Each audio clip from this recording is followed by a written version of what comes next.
Bon, Pise a été sacrifié pour des raisons de timing. 2 fois que je suis au pied de la tour, puisque j'y avais rejoint le groupe en route pour la Sardaigne en 2009, et je ne suis pas encore monté au sommet. Vaguement frustrant, non? Parce que la vue doit être sympa là-haut.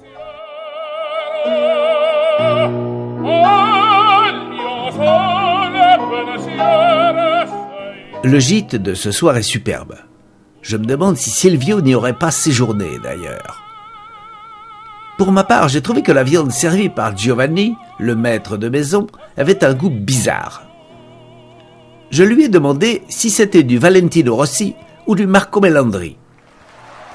À la réflexion, je ne suis pas sûr que son rire fût si spontané que ça.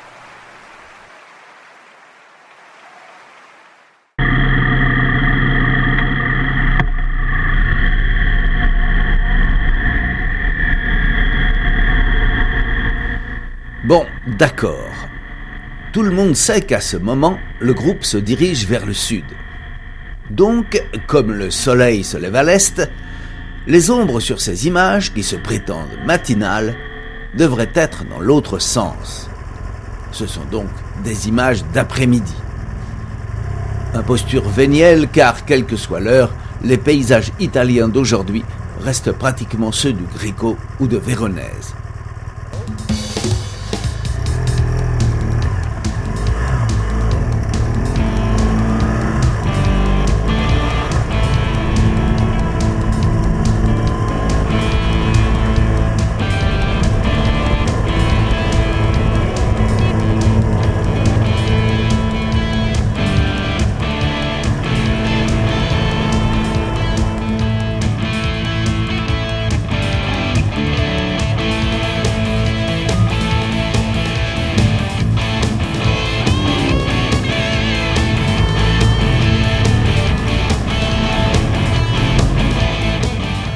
Les logiciels de montage vidéo du XXIe siècle ont des fonctions rigolotes. En voici une qui s'appelle le remappage temporel. Merci à Valérie T, le sujet, et Papa Canard au guidon de la moto travelling.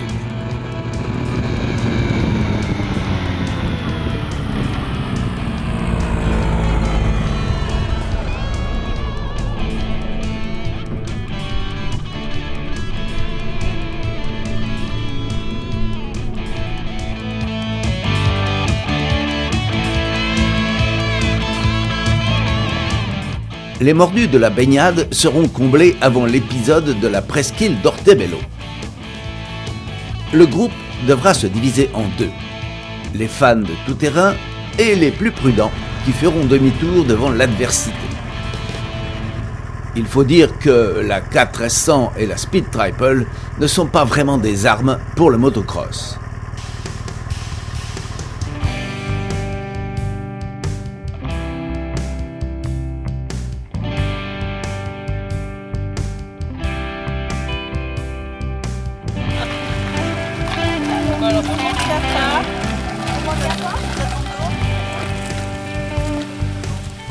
L'arrivée tardive au Giardino dei Tarocchi, le jardin des tarots à Capalbio, ne nous privera pas pour autant de la claque magistrale que se prend tout visiteur qui s'y aventure. Les 22 arcanes du tarot divinatoire servent d'argument pour Niki de Saint-Phal et Jean Tinguely, son mari du moment, pour porter l'art de la mosaïque au rang d'art majeur. Comme le dit Michel dans le bouquin, les créations de Gaudí à Barcelone, connues et appréciées de l'artiste, semblent timides comparées à cette œuvre monumentale. Mais il faut plutôt voir dans ce jardin un hommage aux travaux du Catalan, dont l'œuvre date du début du XXe siècle. Le jardin des tarots, lui, est bien plus récent, puisque construit entre 1979 et 1993.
Ah ouais. Hey, Cyrus, watch out. They're trying to come back. Cyrus, come over here. Allez, vas-y. J'adore moi ça.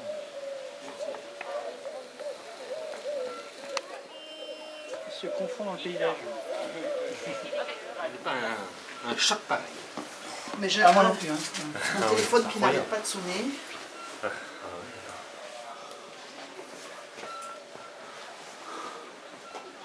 Avec sa chambre, là, je peux se Incroyable. Ah, Richesse de we couleurs. are in the Giardino di Taro. Do you know? À Capalbio. After the visit, we arrive, ok? La vermine qui monte.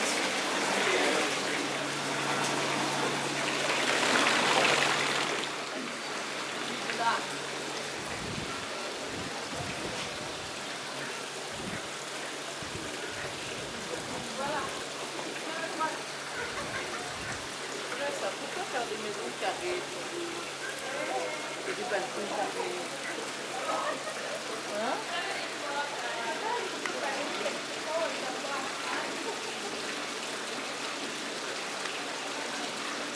Pas mal. Ouais, attends, je pose. Je vois. Faut pas que tu loupes la rousse là-bas. J'y vais. Tu as vu la rousse? Non, j'y vais. Non mais Bernard, tu l'as vu la rousse là-bas? Franchement, vas-y vite parce qu'elle, elle mérite. Elle a des fessiers.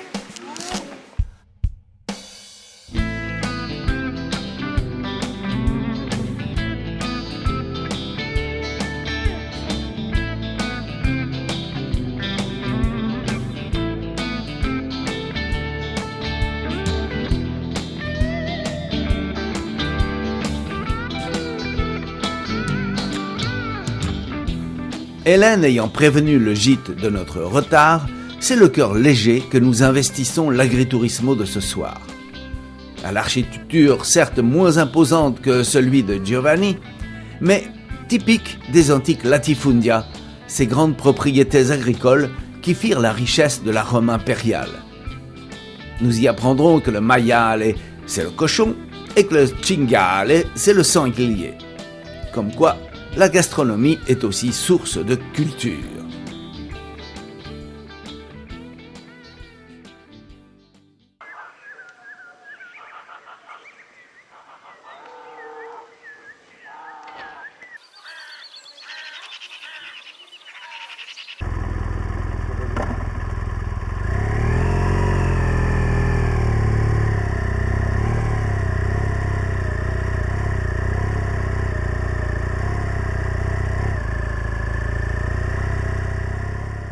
Encore une journée étonnante qui s'annonce. Des Potrumine, les plus courageux se sont dirigés vers une curiosité géologique de Manciano, la source d'eau chaude saturnien, nommée la Cascade del Mulino, la cascade du moulin pour un bain atypique. De l'eau à 37,5 degrés toute l'année, c'est intéressant. Mais celle-ci sent le soufre. Rien de diabolique là-dedans, si ce n'est l'odeur du H2S qui se répand généreusement dans la campagne alentour.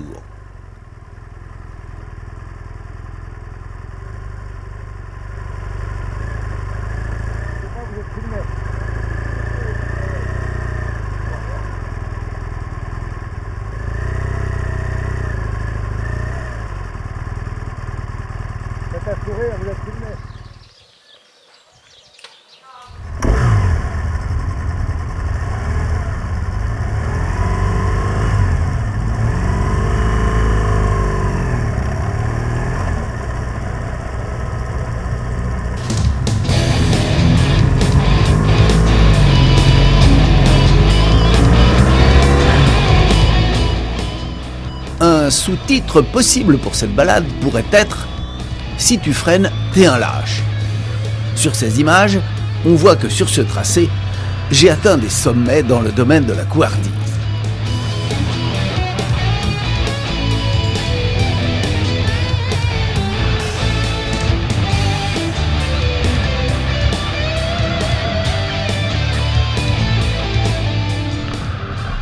Jean-Luc, en revanche, monté sur sa nouvelle GS AO, n'est jamais à la traîne quand ça déménage.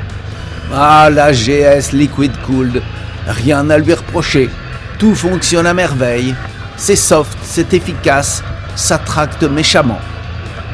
Mais bon, les BMW, c'est comme les cliniques, tout y est aseptisé. Pas comme les Ducati, ou la Yam de Stéphane, ou ma précédente ZZR 1100, des motos d'hommes, elles. Ah, enfin une boussinade, une route fermée. Qu'à cela ne tienne, un pot wow s'improvise sur un top 15, des décisions sont prises. Nous attaquerons quand même le mont Amiata et ses 1735 mètres. On n'est pas des quand même, sûrement pas venus pour acheter du terrain, ni même cueillir des fleurs. Et voici Michel Pilat qui a passé la ligne d'arrivée avec 75 centièmes d'avance.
Parvenu au sommet, l'indispensable photo permet à Michel d'exercer ses talents de metteur en scène.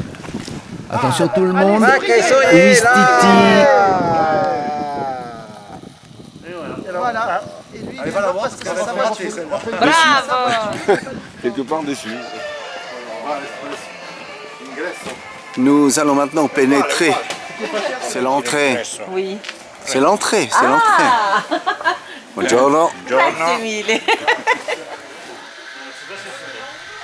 L'aimable indigène qui nous accueille à l'ingresso della sua taverna se révélera être un maître du chocolat chaud. L'histoire ne dit pas si c'est lui qui a tué à main nue le python réticulé dont la peau orne son sympathique établissement. Un peu plus loin, voici Sienne. Louée soit la sagesse du maître du roadbook qui a réservé du temps pour la découverte, tout au moins pour certains, de cette ville étonnante.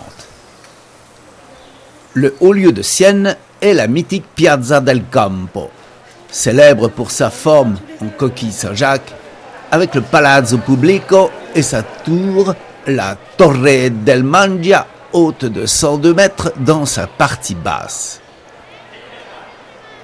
Sienne est divisée en 17 contrade, pluriel de contrada, des quartiers assimilés aux paroisses.